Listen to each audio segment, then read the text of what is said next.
Hello, and welcome to Not Too Shabby, the Chimney Corners Camp podcast, featuring camp directors Shannon Donovan Monty and Abbott Pittman. In each episode of this podcast, Shannon and Abbott will share crazy camp stories, let you in on some camp secrets, tips, and tricks, talk about life at Chimney, and even pull the curtain back on how camp runs from behind the scenes. From staffing to activity planning to the friendships we make along the way, join us twice a month for your camp fix. What's up, Shannon? Hi, Shannon. Shannon. Hi. Hello. Hi, Abby. It's so funny to do our little intro as if we haven't been spending all day together. And like, I've already said hello to you and good morning to you. I And know. then I have to fake it on the podcast. I know we have to pretend like we're happy to see each other. Even though we've been with each other for the whole day. Oh my gosh. I'm always excited to see you, Abby. That means and to a lot. spend a little time talking about camp, our favorite thing. Yes, we do love recording our podcast, and we love that y'all are listening. I actually got, Shannon, I got a email from a camper, 2 campers this weekend. Is that fan mail? Is that considered fan mail? I think so. I'm gonna think it is. I want to read it to you. Okay. Okay. I'm ready. It says, "Hi, Abby. My little sibling and I are so excited to go back to camp. We've been listening to every episode of Not Too Shabby. We just finished the newest summer guide episode, which, sidebar, this is now me talking.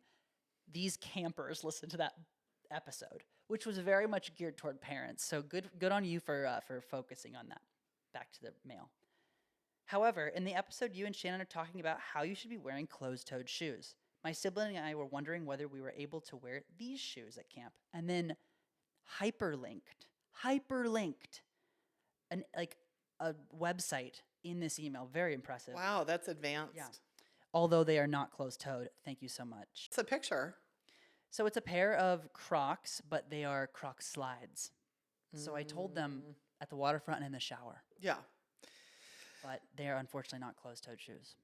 Yeah, and the other little problem with those shoes is that your foot slides around, and on the rough terrain, it's just so easy. Can I tell a little back history story about where our footwear policies came Sure, from? but can I first show you a picture of it? Oh, It's yeah. not a good shoe. Oh, it's a cute shoe. well, that seems It's like not closed-toed. it's not, but it definitely it has a front and a back strap. It does. which is It's like a good. traditional Croc if you're familiar Yeah. with the Croc, like a clog. But it's just the toe part is open. That's like it.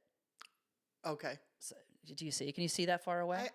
I, Oh, your problem is with close up. Because I- you're old. Anyway, tell the Abby's backstory. prejudiced against old people. I'm going to cut that out. What's your story? So years ago, our camp doctor did, when he first came to camp, he looked back at all the medical records and he counted all the different kinds of injuries and illnesses just to get an idea of what he was contending with. And he found that there was a lot of like blisters and twisted ankles and different foot injuries that weren't a huge deal, but really affected kids' experience at camp. And so he said if the kids would just wear socks and closed-toed shoes or the right kind of shoes for their activities, they won't get so many foot injuries and blisters and things that just kind of wreck the whole week for you. So he instituted the policies, and there was a dramatic change in the number of foot injuries and blisters and things like that. I personally, and I've said this before on the podcast, love that rule. And I think that it makes a lot of sense. So, don't come at me about it. I follow the rule every day because I wear the same pair of shoes every day, which are now, they're smiling. They're detaching from the sole. So I just texted my mom and said, your favorite child is wearing these shoes. You need to buy him new shoes, and she's going to. So I bought some new shoes. what'd you get? No, some just shoes. I don't know. Like, You love shoes. I don't. That's Don't not you true. ever notice I only wear the same Yeah, two but pairs of I shoes? feel like you buy shoes all the time. Like when we went to Canada, you went and stopped in a store and bought some know. shoes. And You then don't I never those? wear I thought 'em. those were cool shoes. They were. They're not as comfortable as I thought they would be. You have to break them in. They're Doc Martens. Yeah, You have to break them in. I know. Yeah, and that's And we all. got a good deal on them too, but I know for I know. Canada. I mean, Canada's got good deals. right, so we'll go ahead and get started with this one. This episode is we're gonna do. This is part now 2 of we think is going to be a 4-part series going through our summer guide. Mm-hmm. So we wanted to talk to you about opening day at Chimney and what to expect. And, the last episode was a lot about you're getting ready and your expectations and the packing list and kind of some quote unquote cultural things at camp, for example, Crocs. So we're going to talk a little bit about, what to expect on opening day and a couple of big things which can really, throw you for a loop, which are cabin assignments and unit assignments. Yep, that's a big one. It's a big one. Shannon, we have 3 units at camp. That is true. What are they? So they're juniors, intermediates, and seniors. And I'm going to go out on a limb here and assume that they are exactly what they sound like. The youngest kids are in juniors, the oldest are in seniors, and the middle kids are in intermediates. Yes, that's exactly right. There was a time where we had middies. There was, and that was juniors used to be 2 units divided in half, so 5. And at that time, the units only each had, so intermediates and seniors each had 10 cabins, and juniors and middies each had 5 cabins. So we had 30 cabins when I first got here, and now we have 36. So we've grown a bit. Look at you go. Yeah. So now each unit has 12 cabins, and so what's interesting about that, Okay. but maybe not so interesting, a lot of camps will take like 20 people in 2nd grade and 20 people in 3rd grade and 20 people in 4th grade and so on. We just take 300 kids to come to camp regardless of your age. So then we take the third of the camp that's the youngest and put them in juniors, and the middle group, the middle group of campers in intermediates, and the oldest in seniors. Right. But what that means is there's some fluctuation in terms of what the overall ages are. And if you look in your summer guide, we give kind of an estimate of where grades most likely will end up. There's some general rules of thumb, that we can kind of predict where you're going to end up. However, so this goes into advice in preparing for camp. So one of the things that you can do to make sure we have all the information is one of your forms is called the camper information form. And we ask 2 questions where you can give us a lot of information that is going to help us. One is you can request to be with another person in a cabin. That person needs to be in your same grade. They need to be in the same program. And I say that because, for example, if your friend's in the riding cabin and you're in traditional cabin, you can't be in the same cabin. Although I just realized we don't have a riding cabin. It's a good example, though. But construction or anything like that, if somebody's in a specialty cabin, they're not going to be in the same cabin with kids who are in traditional or starter, that sort of thing. And what we say is we will do our very best to put people who have a mutual request together in a cabin. Okay. Now, if you are somebody who's trying to put a whole big group together and you think that the best way to do that is for one of you to request one person and then that person to request another, and it's what we call a daisy chain, we suggest you don't do that because it's almost a way of guaranteeing you're not going to be together, because we have to make sense of that. And you're not creating the best possible experience for yourself by just being with people that you know. Right. The whole point of camp is getting to know other people. So we really encourage you to being open to being mixed in with new people. And we very quickly see through these attempts to, engineer a group. So, if you really want to be with somebody, talk to them, be honest with each other, and make it a mutual request. And remember, you do need to be in the same grade. So if you request somebody in another grade, we're not gonna comply with that. The other question that we ask is, who are you friends with generally? Like, you can list a bunch of people where you can say, hey, I kind of expect that I'm going to be in the same unit or with these people. That at least gives us an idea of who your circle of friends are, and we will do our best to not separate friends into different units. However, if there's a big age difference, if you're saying, oh, I'm in 5th grade and I'm best friends with a 7th grader, we cannot accommodate that. Like, you're going to be in different units. But that's not the end of the world, right, Shane? Like, it's No. not like you're not going to see your friends from a different unit. Plenty of juniors are friends with seniors. Yeah, exactly. And something you learn when you get older is you think that being with a friend is going to guarantee that you feel good about camp or that everything's going to be perfect. And often it's the opposite, that sometimes a lot of responsibility comes with being with a friend. And in some ways, what's fun is to have friends in other cabins. You can see each other at free time. You can be in activities with them, but you can also have some space and do your own thing and create your own circle of friends. So I think the campers I find that are the happiest and the most successful are the ones that are really open to new relationships, open to different possibilities. Those who don't get so attached to things being a certain way have the best experience. I mean, at the end of the day, a big part of the camp experience is, meeting new people and making new friends. So on that note, when it comes to cabin assignments and when you roll up on opening day, first thing you're going to do, Shannon, before you even find out your cabin is you're going to find out your unit, right? Right. So you're going to be driving up YMCA Road Hamilton Road. Well, you go up YMCA Road to get to Hamilton Road. Mm-hmm. And you're going to stop because there's going to be a couple of us out front on the road. And we're going to roll up to your window and we're going to ask you, what's your name? And don't be offended. Listen, there's so many times that I'll go up to a car window and I know your name, but I just have to go through the motions. I got to get last name. I got to find you on a list. Like, help me out here. So we're going to ask your name. We're going to be like, okay, you're in intermediate unit. So you're going to go this way. And you're going to drive on up to the intermediate and senior unit field or the junior unit field. And then what do you do, Shannon? Then your parent, hopefully you're not driving the car, your parent's going to park the car. And then you're going to get out and you'll see these beautiful tents with really well-marked signs that have been in place for years and years, thanks to Abby. Thanks to Berta. We've had them for years. To Berta, okay.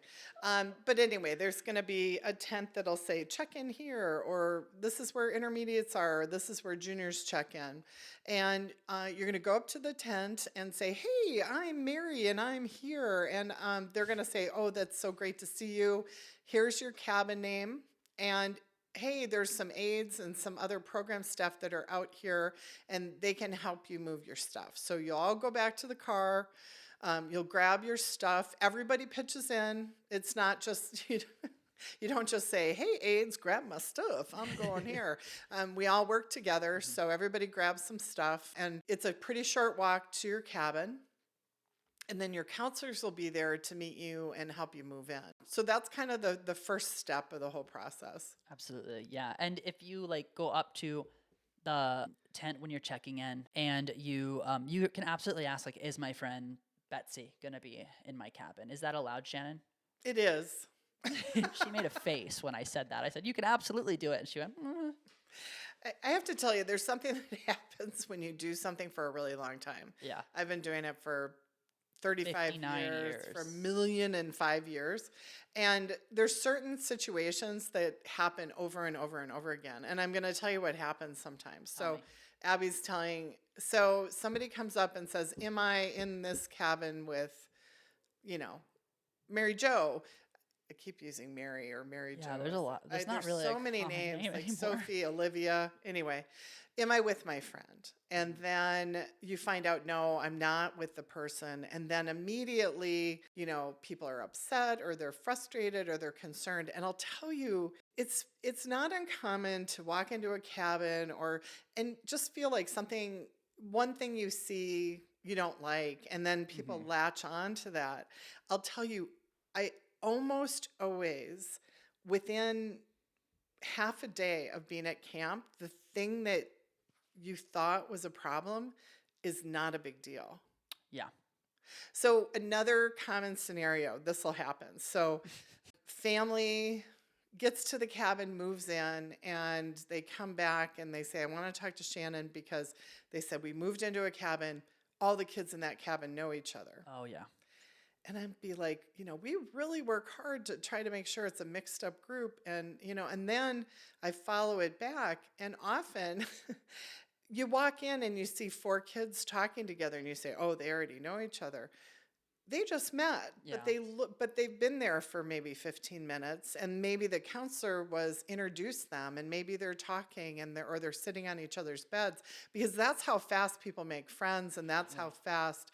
So be really careful when we're nervous when we walk into opening day. It's really easy for people to make really quick judgments because we're nervous, and then our parents are nervous, and everybody wants things to go well. So just when you have those feelings, take a deep breath, recognize that you're a little nervous, and when we're nervous, sometimes we put a kind of negative spin on things.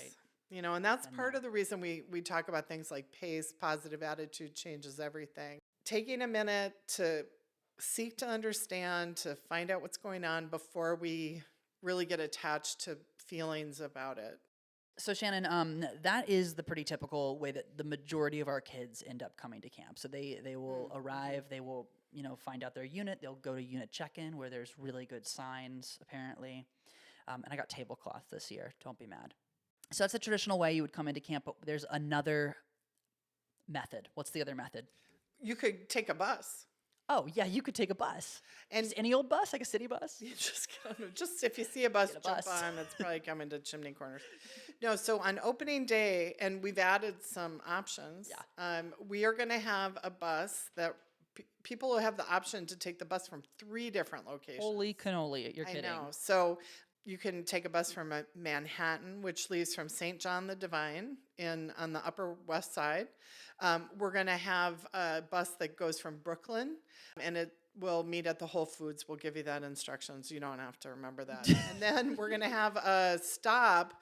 The Manhattan bus or the Brooklyn, one of the buses is going to stop in Westchester in White Nice. Plains. So we're just having a few more options because we realize we ask people to drive up to camp quite a bit. Yes, we do. With Yeah. Gibson weekend and Gibson everything. and pickup and Yeah, so we're trying to give more options, and hopefully that's something that people like. I think that's great. I'm a big fan of more options if I can get them. And then of course you could fly in and then we would coordinate a pickup Right. separately. And if you have any questions or concerns about that, call us. We will. And if I can point out, Please. right, you do need to prearrange these things, and there is a fee for the bus because we have to pay a lot of money for that bus to come to camp. So there is a charge, and it is something you have to sign up in advance. But you can do that at any point right through Ultra Camp. Now, if you are like, wait a minute, I thought it was only a Manhattan bus, and I signed up for Manhattan, but I live in Brooklyn or I live in White Plains. Hey, it's okay. You can switch it. No big deal. We can help you change it. You can cancel the original and book the other one, no problem. So just, and if you don't know how to do that, just give us a call. But you can do that through Ultra Camp, clicking on your camper session. It's an option under that menu. So again, we are happy to walk you through. There's also instructions on how to do that in the summer guide. Right. It's also the same place that if you want to do horseback riding. I was just about to plug horseback riding. You can add that on, and there are still a few spaces in horseback riding lessons. So if you want to do that, you can sign up there as well. So a couple other things about opening day to be aware. So you'll move into your cabin, and there's not a ton for parents to do on opening day. Now, one other step that is part is if you take any kind of medication, first of all, it's super important that before you come to camp that a parent puts information about all your medications into Ultra Camp. And then what'll happen is we'll print that information and the medical staff will have it. So when you drop off the medication, they're going to look at what you wrote down. They're going to look at what it says on the prescription bottles and things like that. Everybody's going to look at it and agree, yes, this is the way it should go, and everybody will sign off on it. By doing those steps up front, it should go really fast because the nurses will just have a pre-printed instructions ready. Now, if you don't do that step, we're going to have you get in a different line and fill out some forms, and it's really going to slow you down. So we encourage you to take that step. And you can add a new med at any point. Like if you end up having strep throat and you go on an antibiotic right before camp, just jump online, throw that in there so that the instructions are going to be up to date. Perfect. Thank you. for adding that. Now, Shannon, we have talked a little bit about our arrival in various ways, but we just wanted to kind of mention timing, because you'll actually find we just sent out, you probably received a nice little piece of paper that has all of the times, same for Gibson, same for pickup, and then a packing list on the back. And you'll note that arrival time is like 1 to 3 generally, unless you're in a starter session B, and then it's 1 p.m. Should I come at 11:30 a.m., Shannon, so that I can get whatever bunk I want? No, there's no, don't do that. Only because we use every possible minute to be prepared, to prepare ourselves for your arrival.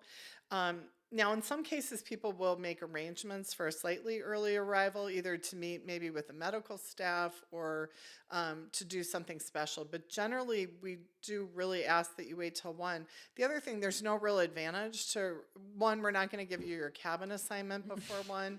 The other thing is we actually mark your bunks, so that's already set, and we've already taken into account what you want, like if you want an upper or lower bunk, that sort of thing. So there's no need to rush up, although it is a really good idea to get there on the earlier side, just so you have time to settle in. The other thing is, one of the things we encourage is for families to talk about what the departure plan is, so everybody kind of knows their part in it.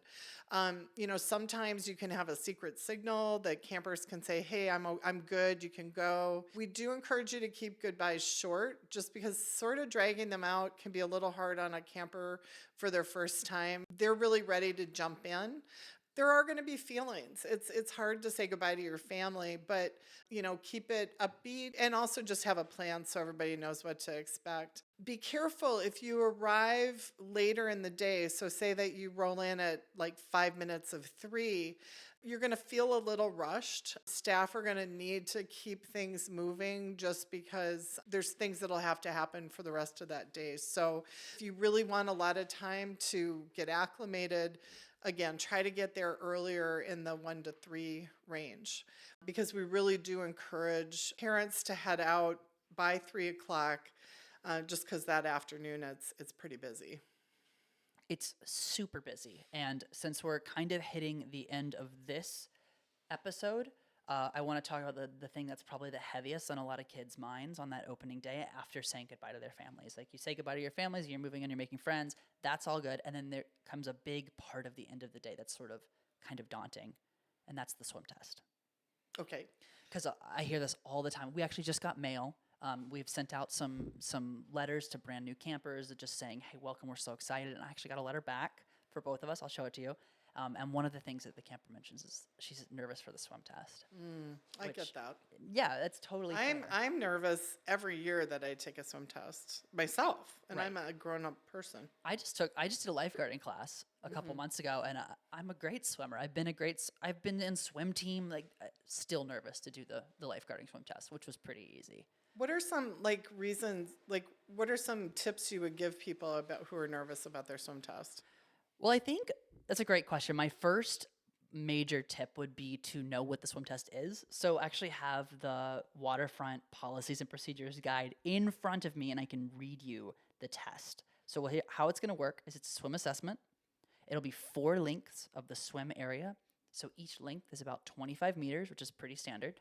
So that means you're going to get in, you're going to swim to the other side of the dock, swim back, swim to the other side of the dock, swim back. 100 meters. You're then going to tread water for 1 minute. Do you know what treading is, Shannon? I do. What's treading water? It's where you kick your legs and you move your hands, but you're kind of upright. Yeah, you're like bobbing in the water. Bobbing like on the Can I ask a question? With the lengths, is there any Sure. particular stroke that you're supposed to do? Oh, thanks for asking. Yeah, it should be on your front. Okay. Yeah, so you can do freestyle, breaststroke. You could even do butterfly if you're feeling wild. Okay. Can any of the lengths be backstroke, or is it? Shouldn't be backstroke, should be on your front. Okay. That's pretty consistent across YMCAs, I've found, as Oh. somebody who guards at a local YMCA. Yes, you are one of your many Talents. jobs and Oh, talents, okay, yeah. jobs. And then there's a submerge and recovery drill. So what that means is that you're just going to get out, jump back in, get out, which is pretty simple. So what are some ways in which you can feel more comfortable doing this? Well, one, practice. If you have a pool nearby, if you're a member of a pool, As it starts to get warmer, or if there's an indoor pool, just practice. Really, the biggest issue we see, it can be scary to get in a lake if you're somebody who's swam in a pool your whole life or have never been in the ocean.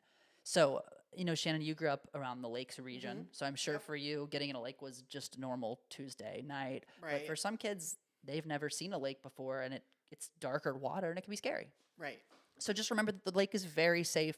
We've got a lot of lifeguards who are well trained in keeping an eye on you and can always grab you if you're feeling nervous and can get you out of the water if you need it. Another thing that you're mentioning about being nervous, if you're nervous and you're not sure you're going to make it all the way down, a lot of times you might be swimming in water that's not over your head, which is an option.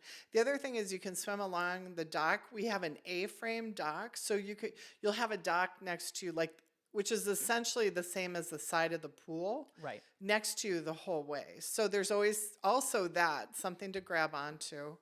Also remember that you do the best you can. If you can do one length, that's okay. Just tell the person who's doing your swim evaluation. A lot of us at the beginning of the summer haven't practiced a lot, and it'll take us a little time to build up. Exactly. And that's not a big deal. So you do the best that you can. And there's no shame in, getting a yellow, getting a red. That's fine. What does that mean? Oh, yeah, that's great. Thank you for asking. A little bit of hidden curriculum there. So we will score you on your swim assessment. And I think I wanted to go back and say, aside from the lake being kind of a new experience for some, it's also just the endurance, I think, of the swim test is really what gets a lot of people. That can be the hardest part, is just, maintaining those 100 laps. No. 100 meters. But what is it? Green, yellow, and red. So when you're swim tested, you are going to be given a color based on your swim strength.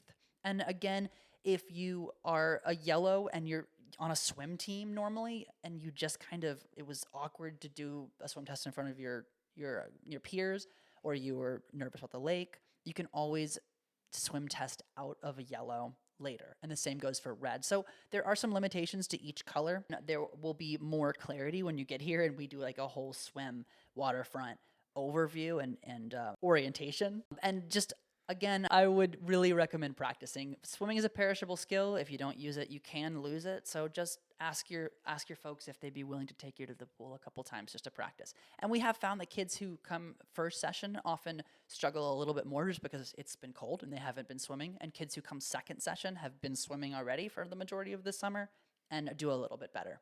Yeah, and sometimes on the day that we're doing this swim evaluation, it's a little cold or there's a cold part of the lake, which is okay. Just talk to your staff, tell them what's going on. And if you really feel like you've been put in the wrong swim level, make sure your swim instructor in your swim class, you'll be put in a swim class if you've got room to improve. Just let them know, hey, this probably wasn't my best test. Just watch me swim the next time, or I'd like a chance to do that. And they will do that. And then if you don't want to keep taking swim lessons, Abby can, or one of the program directors can switch you into a different activity. Absolutely.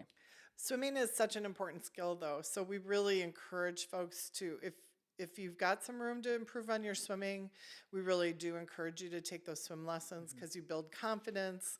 And it's also a way to get in the lake on a regular basis. So yeah, and it's hot at camp. It's nice to get in the lake. Yeah, exactly. Plus, we're overhauling our lesson plans this year. They're going to be really fun and good.